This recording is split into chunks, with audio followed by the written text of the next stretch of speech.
So next speaker is Dr. Emmy Berlachu. She will be talking about novel anti-infective deliveries in the management of endophthalmitis. Thank you for inviting me. I'm going to try to speed it up a little bit further. I'm an infectious disease physician, and I was clinical director at the Mass Sinaier for a couple of years. And so I had the opportunity to kind of work with I thought, the most challenging endophthalmitis, which is in prosthetic, a device which was the Boston K-Pro, and that really kind of has formed my thoughts. And the K-Pro has all the challenges of an artificial device, including keratoprosthesis, glaucoma shunts, and corneas. And it's very applicable to many other things. And after that time, I started doing research in terms of the biomaterials and bacterial adherence, the antimicrobial sort of device coating, which I developed with Dr. Alex Klibanoff at MIT, really looking at a polyethylene, which has a long sort of spiky polymer able to sort of penetrate envelope viruses, bacteria, and fungi. And that was sort of my role. My other role has ended up being actually helping kind of being the infectious disease micro expert in the group and really kind of moving forward. And I think that has gotten me to where I'm going now. So there's been a lot of approaches for treating endophthalmitis, and there's still the thought that topical works. And I want to review some of this information and what people have tried to look at. I think topical and systemic as a non-invasive is still a goal as a preferred method. Anything time you have an injection, as discussed, you really always have the risk for the endophthalmitis, whether it's intravitreal or other periocular sort of injection sites. So again, when we have people try to give many drops of antibiotics, it's fine if it's a keratoendophthalmitis, but we all know it doesn't have very much delivery. There's been increased advances, I think, is the recognition of antibiotics being of small molecular weight and size is useful, increased resin size, increasing permeability with different agents, and sort of slower degradation time. I did have the opportunity of looking at a small molecule, ciprofloxacin, as a sort of prototype for fluoroquinolones, and we were able to, through a eluting contact lens with Dr. Joe Cialino and the Langer lab to sort of deliver a zero-order delivery system.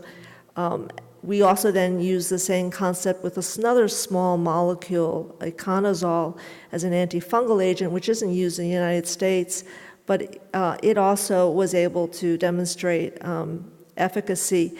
But making a contact lens is actually fairly cumbersome, and yet does this increasing delivery really get to where we need to go? Dr. Prashant Karg actually lent me his slides from Friday at the Ocular Microimmunology group, where he's using another mucoadhesive contact lens using moxifloxacin. And again, he's with a small burst, he's also achieving close to zero-order kinetics. And here you can see maybe a little bit more. He has wonderful penetration to the cornea, even to the lens as a method. But again, we really are having very small concentrations in the anterior aqueous humor and the vitreous humor, which really supports that. Topical antibiotics don't really work because they don't get where they need to be. And I think that really the concept of using them is really not to benefit. We have to just clean the surface. So I think no matter what we do, I think that it has really changed things. It also increases drug deliveries via the contact, also increases the complexity and cost. And there's also a limitation to small molecules that we can use. And then there's been other approaches, but their delivery to the eye has been very variable. And I think that we need to really recognize it. How about systemic? Always back to that retinal pigment epithelium for endophthalmitis. And it's really confounded by the efflux pumps and the P-glycans and the multi-drug resistance-associated proteins. We're still not able to get them in the back of the eye, and usually if you use a rule of thumb, if the data shows that a new drug has CNS penetration, it can oftentimes have ocular penetration. But what happens to that is somewhat still limited. We do know fluoroquinolones are able to achieve from systemic to the eye, as we can linezolid, which is for MRSA or enterococcus may be a useful drug.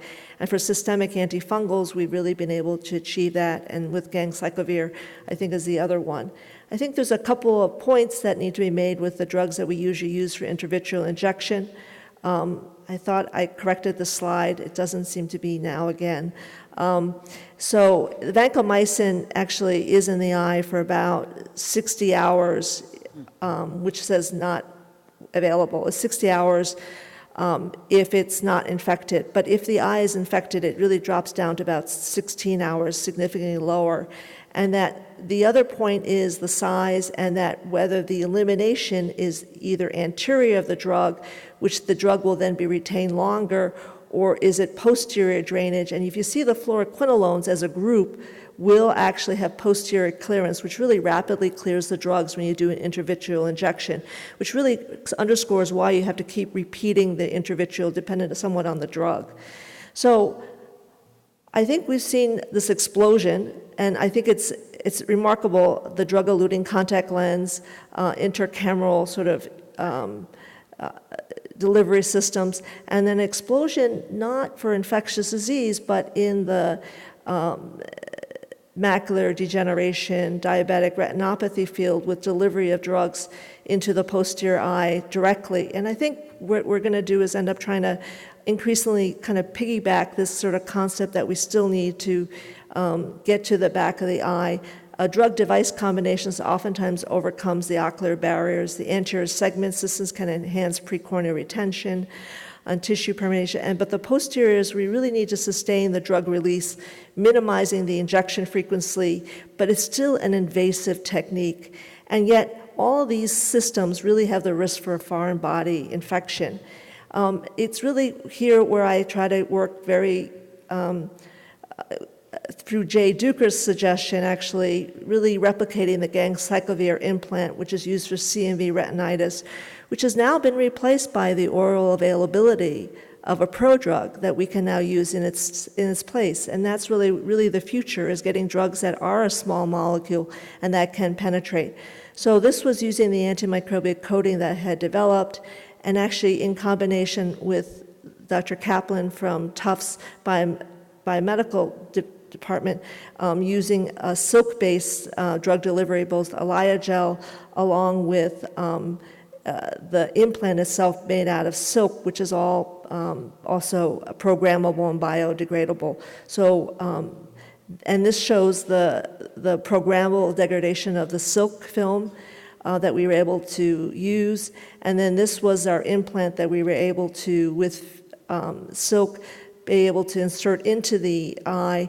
And even though and showing that I created it so it could take a 30-gauge needle easily through and be redelivered, and that the other studies that show its sort of antibacterial effects, and that it could be implanted just without any incision and would retain in the eye with a conjunctival bleb, and that it would be able to stay for 8 months without any antibiotics used for it. And it sits on the inside and the outside of the eye, and it really has a good biointegration with no antibiotics. So I think in terms of thinking of implants in the eye that we can drug deliver, I'm hoping that we can use something like this both for endophthalmitis, if we need to treat for longer periods of time, and or for others. And I think as we approach this, it's really the first antimicrobial device implant.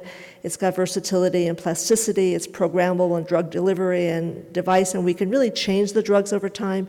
And then we leave no sort of garbage behind. You know, it's biodegradable, so we can be completing it. Thank you very much.